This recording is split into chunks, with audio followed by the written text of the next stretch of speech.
O livro de Eclesiastes faz parte da literatura de sabedoria da Bíblia. E começa com esta frase, as palavras de Kohelet, filho de Davi, rei em Jerusalém.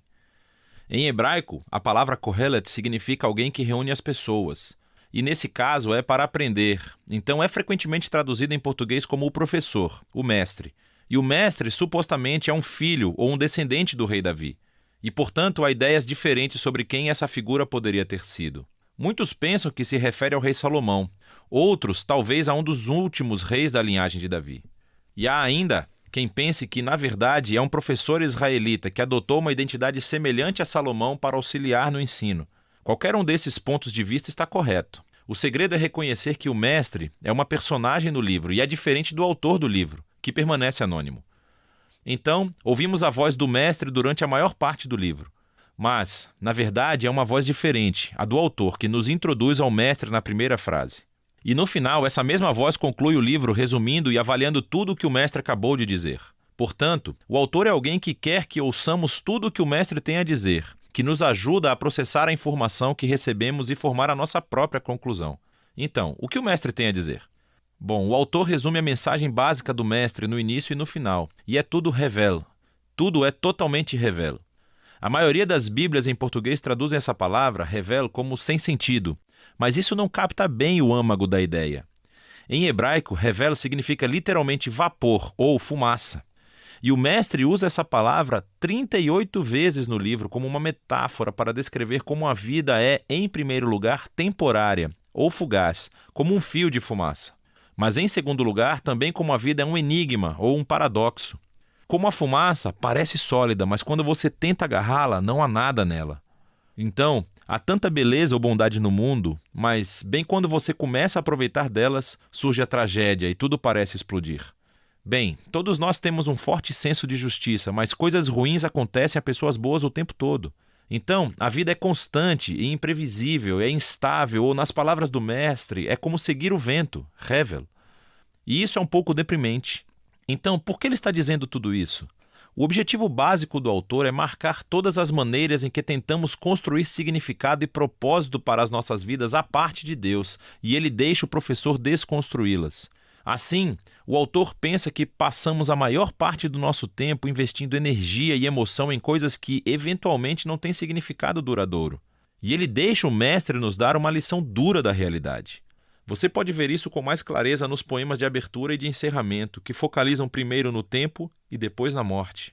Então, o mestre diz: você pode passar toda a sua vida trabalhando e alcançando grandes feitos, achando que isso dá significado à sua vida, mas você deve parar e considerar o passar do tempo. Porque para todo o esforço humano que existe no mundo, no final de contas, nada muda. Com certeza, desenvolvemos tecnologias e construímos nações que sobem e caem, mas vai escalar uma montanha e vê se ela se importa. Já existia muito antes de qualquer um de nós existir e continuará existindo muito tempo depois de nós. O que quero dizer é que ninguém vai se lembrar de você, nem de nada do que você fez daqui a 100 anos, mas aquela montanha continuará existindo. E as ondas estarão quebrando na praia e o sol irá se levantar e se pôr. E assim o tempo acabará por apagar você e eu e tudo aquilo com que nos importamos. E se isso não é deprimente o suficiente, o mestre também não para de falar sobre a morte durante o livro inteiro, mas especialmente nesse poema perto do fim. Ele diz que a morte é o grande equalizador e torna inútil a maioria das nossas atividades diárias. A morte devora os sábios e os tolos, os ricos e os pobres. Não importa quem você é, o que você fez, seja algo bom ou ruim, todos vamos morrer, e isso é inevitável. Assim, com essas duas ideias em mãos, o mestre passa a considerar todas as falsas esperanças e as atividades onde investimos as nossas vidas para encontrar significância, como riqueza, carreira, status social ou prazer. Então, você acha que trabalhar duro fará a sua vida valer a pena? Pense no estresse e no preço que isso causa em você, toda a ansiedade e as noites sem dormir. E no momento em que você realmente ganhar alguma riqueza, você estará muito velho para aproveitá-la. E então, quando você tiver que repassar a sua riqueza para alguém, pode ser alguém que nem se importe com qualquer coisa que você fez. Ou talvez você pense que o prazer fará a vida valer a pena. Vá em frente, viva as suas férias, viva para as festas de fim de semana. Segunda-feira sempre chega. Revel, tudo é totalmente revel. Então, o que o mestre defende é que nos tornemos hedonistas puros ou relativistas? Bem, isso seria maravilhoso. O mestre reconhece que as ideias dos provérbios, viver pela sabedoria e pelo temor ao Senhor, realmente têm vantagens. Em geral, a vida provavelmente será melhor para você. Mas veja que o problema é que mesmo vivendo pela sabedoria e pelo temor do Senhor, eles também são hevel porque não garantem uma vida boa. Pessoas boas morrem tragicamente, pessoas horríveis vivem muito e prosperam. Há muitas exceções e até mesmo a sabedoria é hevel.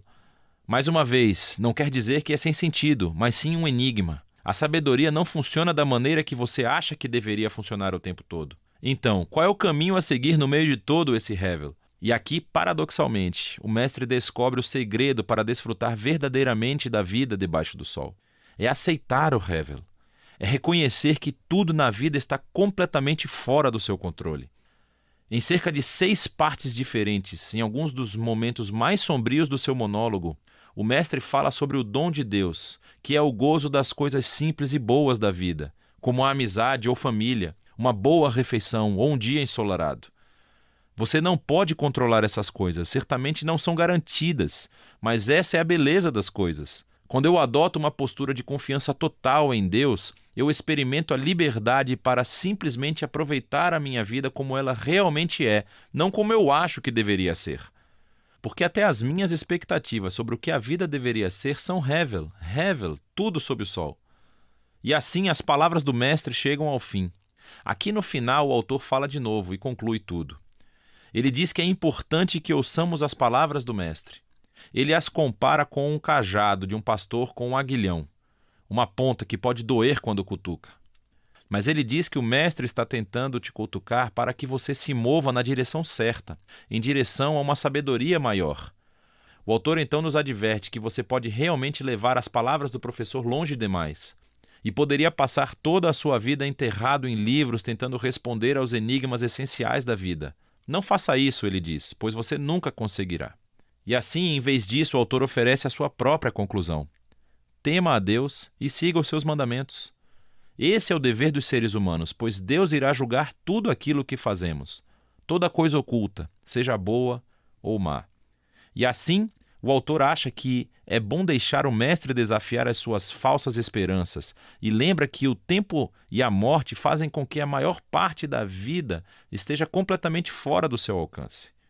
Mas o que dá um verdadeiro significado à vida é a esperança do julgamento de Deus, a esperança de que um dia Deus irá limpar todo o conhecimento e trará a verdadeira justiça ao nosso mundo. E é essa esperança que deve alimentar uma vida de honestidade e integridade diante de Deus, apesar do fato de permanecer confuso com a maior parte dos mistérios da vida. E essa é a sabedoria do livro de Eclesiastes.